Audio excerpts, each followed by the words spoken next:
परभणी जिल्ह्यात होत असलेल्या शक्तीपीठ महामार्गाच्या मोजणीला विरोध करणाऱ्या स्वाभिमानी शेतकरी संघटनेच्या किशोर ढगे यांना गंगाखेड पोलिसांनी ताब्यात घेतलं असून पहाटेच्या सुमारास त्यांना गंगाखेड पोलीस ठाण्यामध्ये स्थानबद्ध करण्यात आले आहे।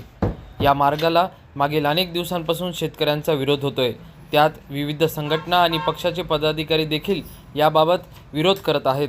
त्यामुळे पोलिसांनी ही कारवाई केली असून सहजपूर जवळा परिसरामध्ये होणारी मोजणी कोणताही अडथळा होऊ नये यासाठी ही कारवाई करण्यात आली आहे। परभणी जिल्ह्यामध्ये सहजपूर जवळा येथे शक्तीपीठाची मोजणी सुरू असताना सक्तीची मोजणी तिथे चालू आहे। त्या गावाला पूर्ण छावणीचं स्वरूप आणलेलं आहे। कालच छत्रपती शिवाजी महाराजांची जयंती झाली। शिवाजी महाराजांनी सांगितलं होतं की शेतकऱ्याच्या बाजीच्या देठालाही धक्का लावायचा नाही, अन्यथा तुमची मुंडीकरण करण्यात येईल।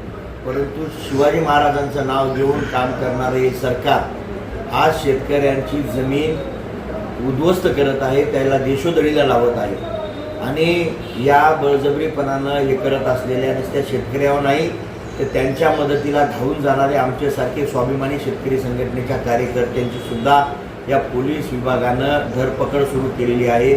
काल आम्ही कोल्हापूरहून येत असताना संध्याकाळी चेक नाका लावून गंगाखेड पोलीस स्टेशनला परळी नाक्यावर आम्हाला पकडण्यात आलं आणि रात्रीपासून आम्ही यांच्याच ताब्यामध्ये आहोत। प्रतिनिधी राजकुमार मुंडे, DLP न्यूज, गंगाखेड।